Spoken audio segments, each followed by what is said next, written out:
13 सितंबर 1959 आज से करीब 60 साल पहले इंसानों द्वारा बनाया गया सबसे पहला ऑब्जेक्ट लूना 2 को पहली बार चांद की सतह पर उतारा गया, जिसे सोवियत यूनियन द्वारा बनाया गया था। इसके बाद से ही चांद पर मिशन की रेस शुरू हो गई। इस मिशन के तहत सिर्फ मैन मेड ऑब्जेक्ट्स को ही नहीं बल्कि इंसानों को भी चांद पर भेजने की प्लानिंग की जाने लगी और 20 जुलाई 1969 को नासा ने अपोलो 11 मिशन के तहत पहली बार इंसानों को चांद पर उतारा। इसके बाद नासा और भी कई सारे अपोलो मिशन जैसे अपोलो 12, 13, 14, 15, 16 और 17 मिशन के तहत कुल 12 लोगों को चांद पर उतारने में कामयाब हुआ था। लेकिन इस मिशन के 50 साल के बाद आज भी किसी इंसान को दोबारा चांद पर नहीं भेजा गया। लेकिन आखिर ऐसा क्यों? और साल 2024 तक नासा एक बार फिर इंसानों को दोबारा चांद पर भेजने की तैयारी कर रहा है। लेकिन इस बार वो एस्ट्रोनॉट्स वापस धरती पर नहीं आने वाले, बल्कि वो चांद पर ही रहेंगे। और आने वाले कुछ सालों में नासा और दुनिया के अन्य स्पेस एजेंसीज चांद पर इंसानी बस्ती बसाने के काम को अंजाम देने वाले हैं। तो आइए जानते हैं कि नासा इस काम को कैसे अंजाम देगा और चांद पर इंसानी बस्ती आखिर कैसी होगी। 7 दिसंबर 1972 को नासा के आखिरी मैन्ड मून मिशन अपोलो 17 को सक्सेसफुली लॉन्च किया गया। इस मिशन में एस्ट्रोनॉट्स ने न केवल चांद की सतह पर कदम रखा बल्कि चांद की जमीन पर LRV यानी लूनर रोविंग व्हीकल को ड्राइव भी किया।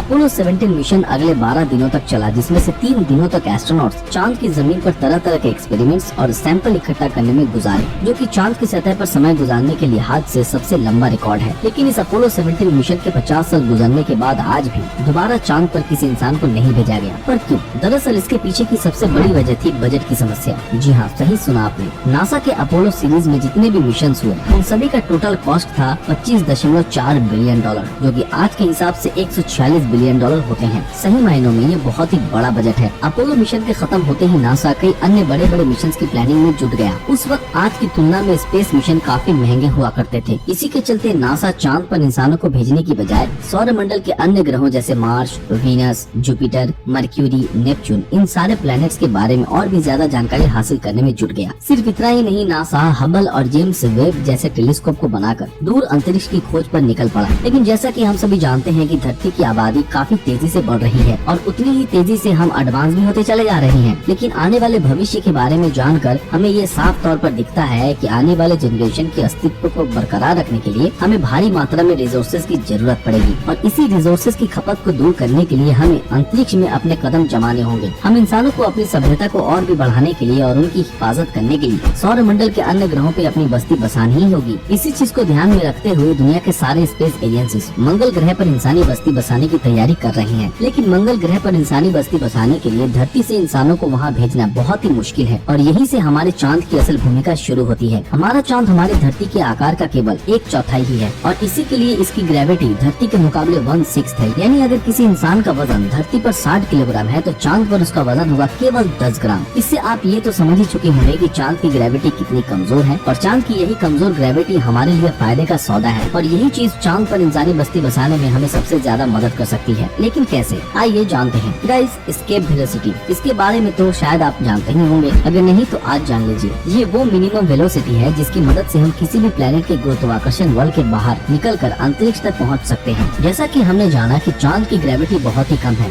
इसलिए इसका एस्केप वेलोसिटी भी काफी कम है, जिसके कारण धरती की तुलना में चांद की सतह से किसी भी रॉकेट को लॉन्च करना ज्यादा आसान और कम खर्चीला होगा। मार्स या सोलर सिस्टम के अन्य प्लैनेट्स पर जाने से पहले हमें चंद्रमा पर इंसानी बस्ती बसानी होगी, यानी कि लूनर बेस बसाना होगा। 22 अक्टूबर 2008 को लॉन्च किए गए इसरो के चंद्रयान 1 मिशन में हमने ये जाना कि चांद के साउथ पोल में 600 मीट्रिक टन से भी ज्यादा वाटर आइस चांद के क्रेटर्स में जमी पड़ी है। ये पानी ही जीवन की उत्पत्ति की मूल स्रोत है, यानी कि पानी हम पीने के काम में, अपने लिए खाना उत्पादन करने के लिए, इसके अलावा भी इस पानी के कंपाउंड से हाइड्रोजन और ऑक्सीजन के मॉलिक्यूल्स को अलग कर हम रॉकेट फ्यूल बना सकते हैं। इन सब चीजों को जानने के बाद ये तो तय है कि धरती के बाद हमारा दूसरा घर मार्स नहीं बल्कि चांद होगा। और सबसे चौंकाने वाली बात तो ये है कि नासा ने इसके पहल भी कर दी है। नासा के मुताबिक वे इंसानों को चांद पर एक बार फिर साल 2024 में भेजेगा और इस बार वहाँ से वापस आने के लिए नहीं बल्कि चांद पर इंसानी बेस बनाने के लिए। और नासा के मुताबिक साल 2029 तक चांद पर इंसानी बेस बन चुकी होगी। चांद पर इंसानी बेस बसाने का सबसे इम्पोर्टेंट रीजन है ताकि हम चांद से आसानी से अन्य ग्रहों पर रॉकेट्स को भेज सके। अगर भविष्य में मंगल ग्रह पर इंसानी बस्ती बसाई जाती है तो चांद पर बने हमारे बेस के जरिए ही लोगों को कम खर्च में और आसानी से मंगल ग्रह पर बनी इंसानी बस्तियों तक पहुंचाया जाएगा। अगर सब कुछ ठीक ठाक रहा तो वो दिन ज्यादा दूर नहीं जब मंगल होगा हमारा दूसरा अर्थ। अगर वर्ल्ड के सारे स्पेस एजेंसीज एक साथ मिलकर इस मिशन को अंजाम देते हैं तो साल 2030 तक चांद के बाद मंगल ग्रह पर हम इंसानी बस्ती बसाने में कामयाब होंगे। इस पूरे प्रोग्राम का नाम नासा ने रखा है explore moon to the Mars. इस मिशन में नासा के कमर्शियल और इंटरनेशनल पार्टनर्स काफी जोरों शोरों से काम में जुटे हैं। ये मिशन इंसानी इतिहास का सबसे अहम और सबसे यादगार मिशन होने वाला है, जब हम पहली बार के लिए अपनी धरती के अलावा भी सौर मंडल के अन्य ग्रहों पर इंसानी बस्ती बसाएंगे। गाइस, जब हम चांद पर इंसानी बस्ती बसाएंगे तो हमें इसके लिए 3 फेजेस से गुजरना पड़ेगा। चांद पर बस्ती बसाना इतना भी आसान नहीं होने वाला है। चांद का एक दिन धरती के 29 दिनों के बराबर होता है। चांद का जो हिस्सा सूरज की ओर होता है उसका तापमान 127 डिग्री सेल्सियस और जिस तरफ अंधेरा होता है उसका तापमान -173 डिग्री सेल्सियस तक होता है। यहाँ तक कि चांद पर कोई एटमॉस्फेयर भी मौजूद नहीं है जो हमें अंतरिक्ष से गिरने वाले उल्कापिंडों और सूरज से आने वाली कॉस्मिक रेडिएशन से बचा सके। लूनर कॉलोनाइजेशन के पहले फेज में हम चांद से जुड़ी हर जानकारी हासिल करने के लिए तरह तरह के मिशन को अंजाम देंगे। यहाँ तक कि एस्ट्रोनॉट्स को भी भेजा जाएगा। वैसे इस पहले फेज की शुरुआत आज से 60 साल पहले अपोलो मिशन द्वारा की जा चुकी थी। उसके बाद से अमेरिकन लूनर रिकॉग्निसेंस ऑर्बिटर ने चांद की मैपिंग की। इसके अलावा चाइना के U2 रोवर्स ने चंद्रमा की सतह की कॉम्पोजिशन के बारे में हमें बताया और चांद पर पानी, बर्फ और मेटल की तलाश में जुटा रहा। यहाँ तक फेज 1 का अंत हो गया। इसके बाद बारी आती है फेज 2 की। सेकंड फेज में एस्ट्रोनॉट्स चांद पर अपना परमानेंट बेस बनाएंगे और ये बेस आने वाले दशक तक बनकर तैयार हो जाएगा। जैसा कि हमने जाना कि चांद पर रॉकेट भेजना बहुत एक्सपेंसिव है, इसलिए हम लूनर बेस बसाने की चीजों को थोड़े थोड़े करके चांद पर भेजेंगे। चांद पर बने पहले बेस में सिर्फ 12 लोगों के रहने की जगह होगी और इस बेस को किसी गुफे और लावा ट्यूब के अंडरग्राउंड में बनाया जाएगा ताकि इसे एस्ट्रोनॉट से बचाया जा सके। चांद पर सबसे पहले एस्ट्रोनॉट्स को और इंजीनियर्स को भेजा जाएगा जो वहाँ चांद की कंपोजिशन के बारे में जानकारी हासिल करेंगे और चांद पे मौजूद पदार्थों के जरिए तरह तरह के एक्सपेरिमेंट्स करेंगे। इस एक्सपेरिमेंट्स के जरिए साइंटिस्ट चांद पे मौजूद लूनर आइस को प्यूरिफाई कर उसे पानी में तब्दील करेंगे ताकि इनका इस्तेमाल चांद पर बसने वाले लोग कर सके। अब बारी आती है थर्ड फेज की। एस्ट्रोनॉट्स और इंजीनियर्स के बाद अब प्राइवेट कॉन्ट्रैक्टर्स चांद पर पहुंचेंगे, ये देखने के लिए कि चांद पर मौजूद रिसोर्सेज का इस्तेमाल कैसे किया जाना है। अगर रॉकेट फ्यूल चांद पर बनाना धरती की तुलना में सस्ता पड़ेगा तो इस चीज को मंजूरी दे दी जाएगी। इसके बाद चांद के क्रेटर्स से बेशकीमती मेटल्स की खुदाई शुरू की जाएगी। इसके अलावा चांद की रेगुलित मिट्टी से तरह तरह के रॉ मटेरियल्स को भी निकाला जाएगा। इसके बाद सैटेलाइट्स की मदद से एस्टेरॉइड्स को चांद की ऑर्बिट में लाया जाएगा और उन पर भी माइनिंग की जाएगी। चांद से धरती पर आवाजाही इतनी आसान हो जाएगी कि जिसका अंदाजा भी आप नहीं लगा सकते।